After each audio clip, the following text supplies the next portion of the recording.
Bien-aimés du Christ, je vous souhaite un très bon dimanche. Aujourd'hui, nous sommes au 11e dimanche du temps ordinaire, année B. Je vous invite à partager donc avec moi la méditation de ces lectures prévues par notre Église. Le Seigneur soit avec vous. Évangile de Jésus-Christ selon saint Marc.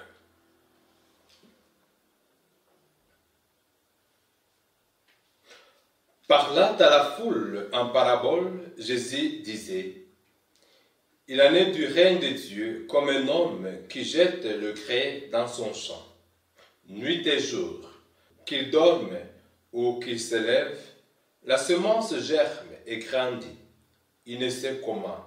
D'elle-même, la terre produit d'abord l'herbe, puis l'épi, en fait du blé plein le pis. Et dès que le grain le permet, on y met la fossile, car c'est le temps de la moisson. Jésus disait encore: à quoi pouvons-nous comparer le règne de Dieu? Par quelle parabole allons-nous le représenter? Il est comme une graine de moutarde. Quand on la sème en terre, elle est la plus petite de toutes les semences du monde. Mais quand on l'a semée, elle grandit et dépasse toutes les plantes potagères. Elle étend de longues branches, si bien que les oiseaux du ciel peuvent faire leur nid à son ombre. Par de nombreuses paraboles semblables, Jésus leur annonçait la parole dans la mesure où ils étaient capables de la comprendre. Il ne leur disait rien sans employer des paraboles, mais en particulier, il expliquait tout à ses disciples. Acclamons la parole de Dieu. Bien-aimés du Christ, les lectures que l'Église de notre Mère soumet à notre méditation reviennent à la confiance que nous devons avoir dans la puissance de Dieu. Dans la première lecture, cette confiance se fonde sur le fait que rien n'est impossible à Dieu à Dieu qui est tout-puissant par sa parole et ses actes. La deuxième lecture nous rappelle que notre pleine confiance est nourrie par le fait que nous sommes faits pour habiter auprès du Seigneur. Et l'Évangile nous invite à avoir confiance en Dieu qui fait croître son règne d'amour à nous de façon lente mais certaine grâce à sa puissance. Dans la première lecture tirée du livre d'Ézéchiel, chapitre 17, versets 22 à 24, Dieu nous rassure de sa toute-puissance qui ne nous écrase pas, mais nous relève et nous fortifie. Sa puissance est une puissance d'amour.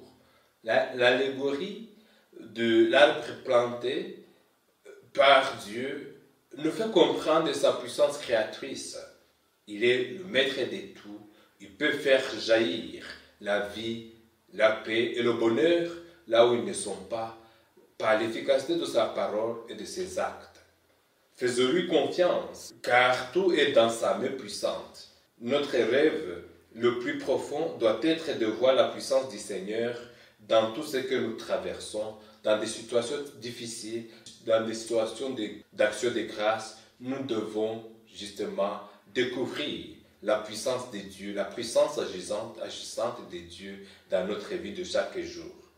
La deuxième lecture est une invitation à grandir dans la confiance que nous avons mise dans le Seigneur. Notre cheminement dans la foi doit être soutenu par l'unique ambition de plaire au Seigneur. Savoir que nous sommes faits pour habiter auprès du Seigneur nous encourage à faire le bien, à l'instar de Jésus qui, pendant toute sa vie terrestre, faisait le bien. Si devant le tribunal du Christ, nous recevrons ce que nous aurons mérité, faisons le bien partout pour mériter un jour le bonheur éternel auprès de Dieu. Dans l'Évangile, Jésus nous enseigne par la parabole que le règne dont il est venu inaugurer est le résultat de l'action de Dieu. La semence dont il parle, c'est la parole de Dieu qui porte en elle-même une force irrésistible.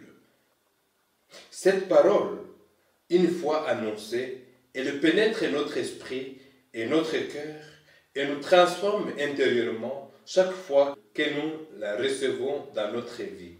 Ce qui nous change et convertit nos cœurs, ce n'est pas du domaine de l'effort humain, mais du domaine de l'action divine. C'est l'œuvre de Dieu qui guide la croissance et le développement de son règne dans nos vies. Ce royaume grandit miraculeusement. L'image de la semence nous parle mieux l'efficacité de la parole de Dieu semée dans nos cœurs.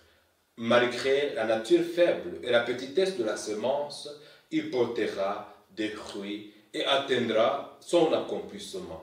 Autrement dit, toute parole sortie de la bouche de Dieu n'y retournera pas sans avoir accompli sa volonté. Confère Isaïe 55, verset 11. Ayons donc la confiance et Dieu fera le reste. Mettons dans nos cœurs la parole de Dieu sans toutefois négliger la puissance créatrice de Dieu qui fait lever dans nos cœurs la parole s'aimer. Que Dieu nous donne la grâce de la confiance en lui pour que nous lui rendions grâce en annonçant partout son amour et sa fidélité. Oui, le Seigneur est droit, il n'est point de ruse en Dieu, notre rocher. En lui, honneur, puissance, gloire et majesté pour les siècles des siècles. Amen. Bien-aimés du Christ, merci pour votre aimable attention. Je vous souhaite un très fructueux dimanche. Le Seigneur soit avec vous. Que Dieu Tout-Puissant, bon, amour et miséricordieux vous bénisse et vous protège, le Père, le Fils et le Saint-Esprit. Amen.